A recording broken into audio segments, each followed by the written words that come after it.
Ya, halo, selamat malam Kak Elia. Malam-malam silakan. Ada yang Ya, gitu. ada pertanyaan sedikit Kak Elia terkait dengan Kitab Wahyu ya Kak Elia. Hmm? Mengingat semakin bertambahnya tahun, semakin dekat juga Tuhan akan datang untuk kedua kali. Menyikapi dari rangkuman Kitab Wahyu menurut pandangan Kak Elia bagaimana? Terima kasih Kak Elia. Ya, em, Kitab Wahyu itu adalah penglihatan Rasul Yohanes tentang sejak permulaan penciptaan sampai kepada akhirnya zaman. Jadi mulanya zaman sampai akhirnya zaman itu dirangkum dalam Kitab Wahyu. Nah, dari dalam Kitab Wahyu kita melihat ada banyak masa. Yang pertama masanya Adam dan Hawa sampai nanti pada akhirnya ke zamannya Nuh. Jadi itu masa hukumnya Nuh. Setelah itu baru ada masanya Taurat, mulai dari zaman Musa sampai kelahiran Tuhan Yesus. Ketika Tuhan Yesus lahir, dia mati, dia bangkit dan naik ke surga. Baru dia mendirikan gerejanya, baru mulailah masa gereja sampai sekarang. Kerajaan 1000 tahun. Nanti di akhir masa gereja, Antikristus akan menyatakan dirinya dan terjadi penganiayaan untuk sedikit waktu bagi orang Kristen. Ketika sudah genap jumlahnya yang teraniaya, sudah genap jumlahnya yang teruji, maka Tuhan Yesus datang menghakimi orang yang hidup dan orang yang mati. Dia akan membangkitkan semua orang mati, mengumpulkan kambing di sebelah kirinya, mengumpulkan domba di sebelah kanannya, melakukan penghakiman.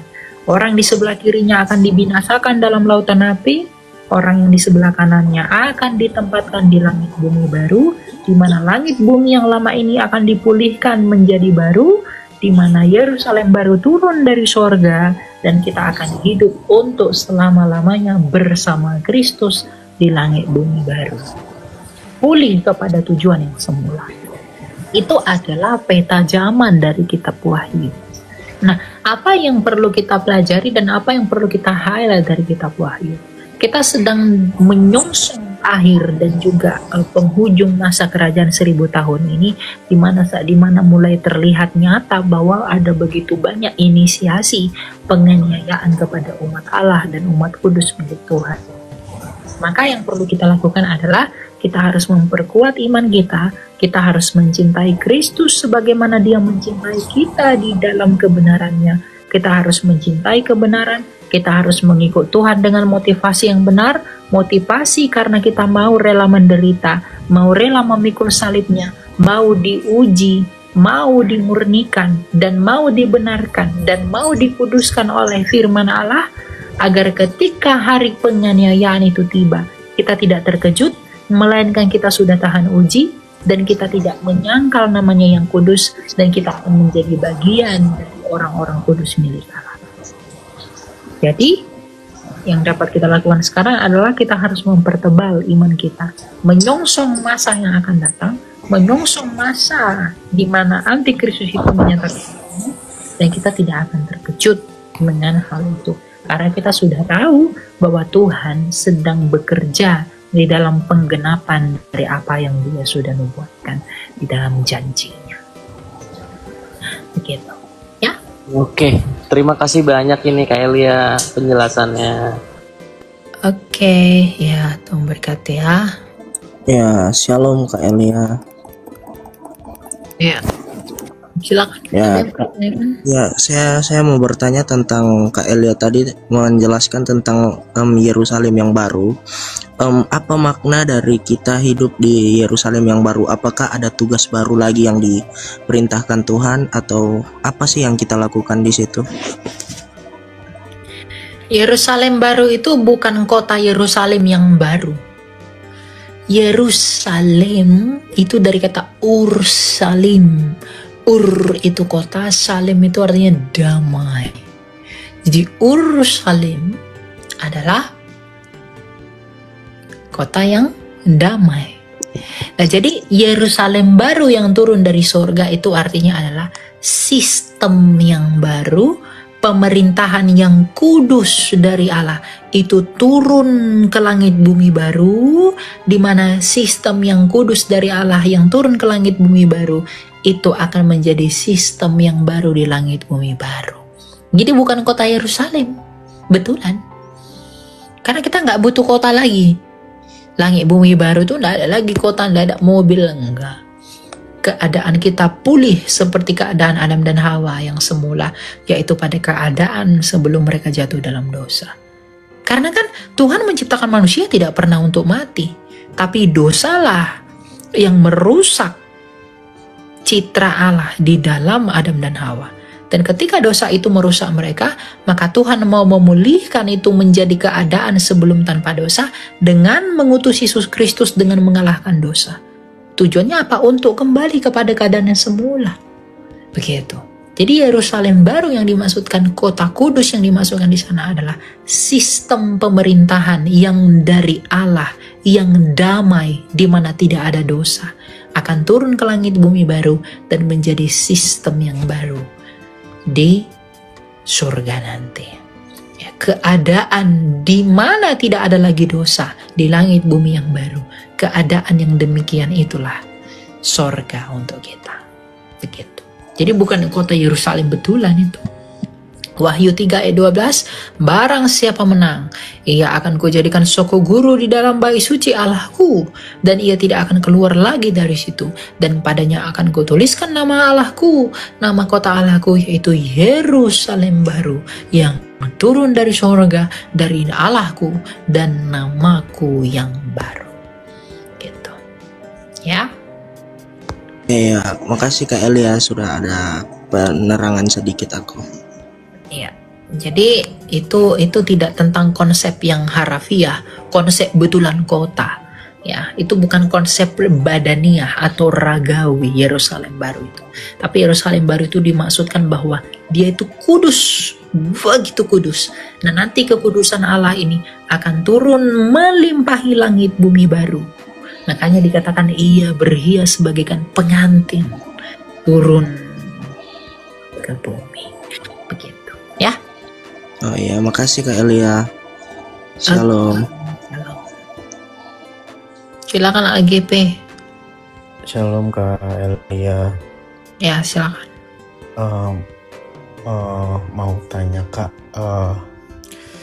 aku kan ke Kristen GBI Kak.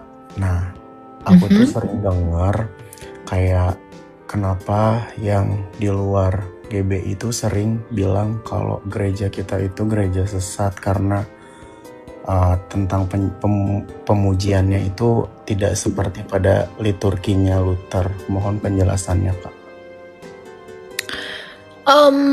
Intensi orang mengatakan gereja-gereja itu sesat itu karena apa dulu yang memicunya? Ya, jadi kita harus tahu apa yang memicu itu. Tanpa menyebutkan merek gereja tertentu, tapi memang ada gereja tertentu yang praktiknya itu salah. Misalnya bahasa roh.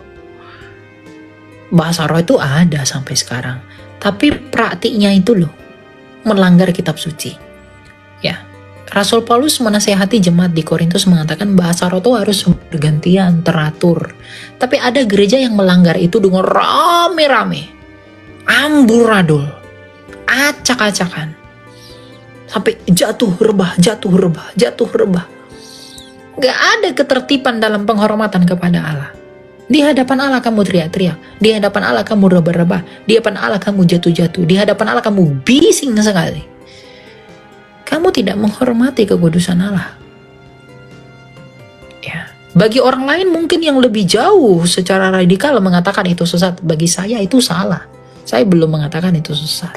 Karena sesat itu bagi saya tentang pengajarannya. Ya, jadi pengajaran itu yang melahirkan praktik. Ya. Dan kebetulan praktik yang seperti tadi itu banyak di gereja-gereja yang kamu sebutkan itu. Meskipun tidak semua. Ya, gerakan itu loh, itu banyak yang nggak teratur. Sehingga pada akhirnya orang-orang yang di luar Kristen tuh bingung dan tersandung, apa memang Kristen tuh begitu? Kok rada aneh? Kok teriak-teriak? Kok malah jatuh-jatuh? Kok malah aku nggak ngerti? Hanya karena apa? Hanya karena tidak mengerti apa yang sebenarnya disaksikan oleh kitab suci. Ya. Kalau ini menyinggung Anda silahkan. Tapi saya tidak peduli itu. Injil memang harus menyinggung kita, menelanjangi dosa kita, mengatakan apa yang benar atau tidak. Ini menyinggung Anda, menyakiti perasaan Anda atau tidak, itu urusan Anda. Kan saya mengakui ada bahasa roh, tapi bahasa roh yang di luar dari prinsip Alkitab itu harus dikatakan salah. Ya adalah ya, tidak adalah tidak. Jadi memang ya kamu juga jangan heran ketika ada orang mengecap itu sesat, karena memang itu melanggar ketentuan kitab suci. Apakah kamu lebih mendahulukan perasaanmu daripada firman Allah? Di mana perasaan kita bisa lebih berotoritas daripada firman Allah? Tapi aku merasanya lebih baik, aku merasa seperti damai, aku merasa seperti itu, seperti bukan ya. Kalau firman Tuhan mengatakan jangan, harus begini, ya ikuti. Jangan kamu tambah-tambah. Karena sudah jelas aturannya. Begitu. Saya pikir kalau bukan perkara bahasa roh itu nggak mungkin orang cap sesat. Kemudian yang kedua, teologi kemakmurannya. Acap kali di gereja-gereja gerakan itu seringkali teologinya kemakmuran. Injil salib nggak diberitakan. Datang Tuhan berkat, kamu kaya, kamu makmur, pasti ini, pasti itu, pasti ini, pasti. Padahal Tuhan nggak pernah menjanjikan itu. Tuhan nggak pernah membuat kamu pasti akan menjadi kaya, kamu pasti sukses, kamu pasti ini, pasti ini. Padahal Rasul Paulus menasihati Timotius, ikut Yesus adalah panggilan menderita. Penderitaan mengikut Yesus tuh nggak diberitakan. Jadi motivasi orang mengikuti Yesus hanya karena ingin menjadi makmur seperti hamba Tuhannya. Dia mengikuti orang itu karena ingin mendapatkan apa yang diinginkan hamba Tuhannya. Apa yang diperoleh hamba Tuhannya? Hamba Tuhannya kaya, mewah, segala macam. Wah, diberkati. Dia ikut orang itu. Dia ikut Yesus. Dia mengikuti keinginan orang itu dari apa yang orang itu sampaikan tentang Yesus. Padahal itu salah. Ada nggak yang mau mengikuti Yesus kalau dia menawarkan yang sakit-sakit? Menderita kamu harus rela begini. Mana? Pengajaran palsu itu memang dibungkus dengan cerita indah yang menjanjikan kamu hal-hal yang pasti. Tapi Tuhan sendiri pernah nggak melakukan itu? Hei Petrus, ikut aku, kamu pasti kaya. Paulus, ikut aku, kamu pasti begini-begini. Karena nggak begitu. Jadi jangan menutup mata dengan semua kesalahan dan kesesatan teologi kemakmuran itu ketika orang bersuara tentang hal itu. Karena memang itu sudah menyeleweng.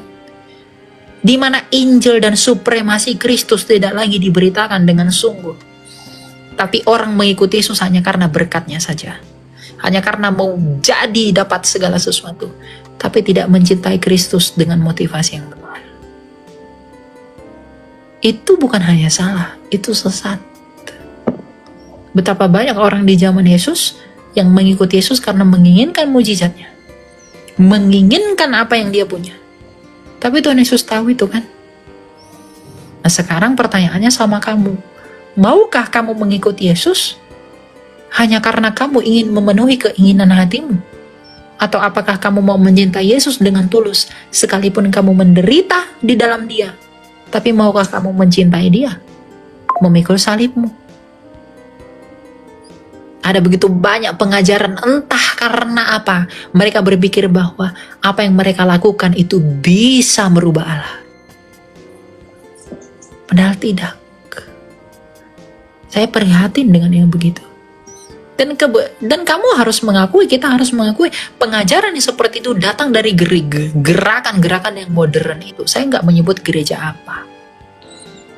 Tapi kita semua tahu itu, betapa populernya, betapa besarnya, betapa wah sekali, glamor. Seakan citra kesederhanaan Kristus itu tidak lagi ditekankan. Bagaimana Allah itu merendahkan dirinya di dalam kemahakuasaannya tidak lagi diberitakan. Tapi semua orang berlomba-lomba ikut Tuhan, mengikuti Tuhan, memberitakan Tuhan. Itu karena apa? Yang dia punya. Seakan-akan berhubungan dengan Allah itu transaksional. You pay, I buy you. There is a demand and a supply. Padahal kasih di dalam Kristus itu tentang apa? Relasi di dalam kasih. Kasih itu pengorbanan. Jadi ya, ada memang orang yang mengecap dengan intensi yang seperti itu sehingga mengatakan sesat. Tapi bagaimanapun saya pribadi, saya mencintai semua orang. Saya mencintai orang karismatik. Saya melayani banyak di gereja karismatik. Karena memang tidak semua yang seperti itu. Ada beberapa yang mencoreng wajah gerakan itu. Saya mencintai gereja Katolik, saya mencintai gereja Ortodoks. Meskipun saya tidak sepakat dengan semua paham dari mereka. Saya mencintai gereja saya. Makanya saya menginjili, saya nggak pernah membawa bendera gereja.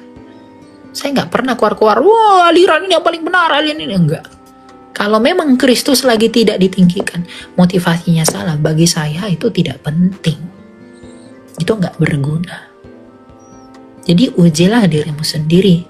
Rasul Paulus mengatakan kepada anak rohaninya Timotius, ujilah dirimu sendiri, sudah sejauh apa kamu pergi.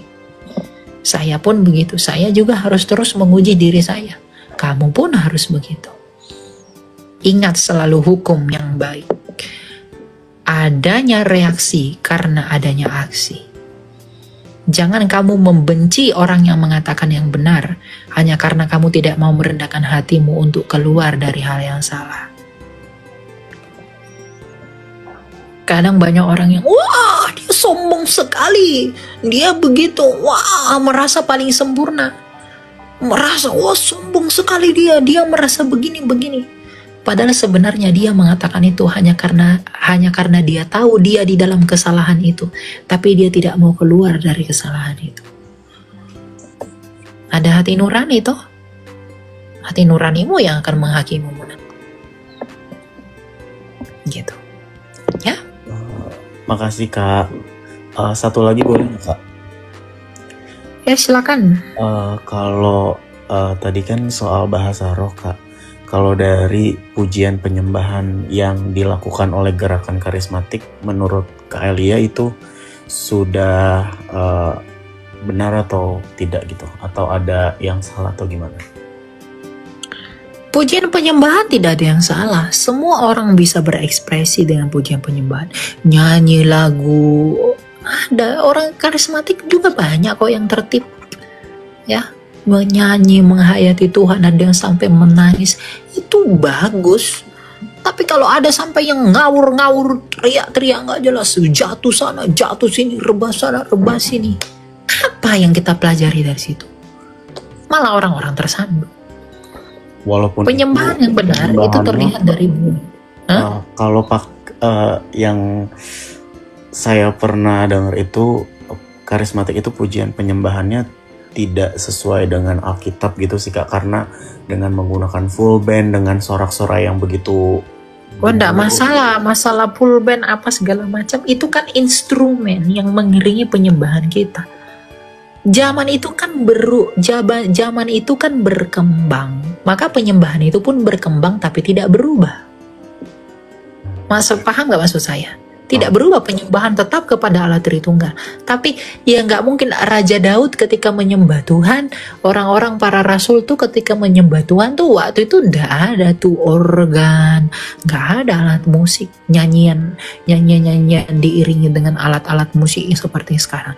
Tapi apakah kita tidak boleh menggunakan ini? Kalau begitu sekalian nggak usah menginjili dari YouTube, dari sosial media, nggak usah. Karena para rasul dulu menginjili pergi jalan kaki ke Roma, ke Galatia, kemana. Fanatik tuh boleh, tapi jangan norak gitu loh. Paham? Oke Kak, paham Kak, paham. Gitu. Jadi penyembahan itu dengan adanya band-band ya nggak apa-apa, silahkan aja. Tapi ingat, jangan coreng kesakralan Allah hanya untuk memenuhi keinginan hatimu. Maksudnya apa? Ya, ada orang ibadah seperti di diskotik, itu menyinggung sakralitas Allah. Kamu boleh menggunakan band, kamu boleh menggunakan alat musik dan lain-lain, tapi agungkan Allah. Kalau kamu melecehkan Allah dengan seperti kamu menyamakan penyembahan dengan Allah, dengan penyembahan terhadap dagingmu di diskotik-diskotik itu, saya nggak mau menghakimi, tapi hati nuranimu sebenarnya berkata apa? Gunakan lampu loncat-loncat tuh, pakai asap-asap, teriak-teriak seperti kamu sedang berpesta pora.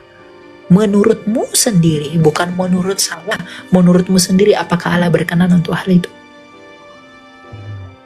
Makanya saya katakan ujilah dirimu sendiri. Seperti yang dikatakan oleh Rasul Paulus. Mari menguji diri kita sendiri. Saya pun Tuhan selalu ingatkan untuk menguji diri sendiri. Elia, uji dirimu. Sejauh mana kamu sudah berjalan? Sejauh mana kamu telah taat sama Tuhan? Sejauh mana kamu sebenarnya menjadi pelaku atau tidak? Jadi kita harus menguji semua. Sejauh apa yang kita tahu, sejauh apa yang kita alami, sejauh apa yang kita dengarkan. Sesimpel itu. Ya. Oke Kak, terima kasih.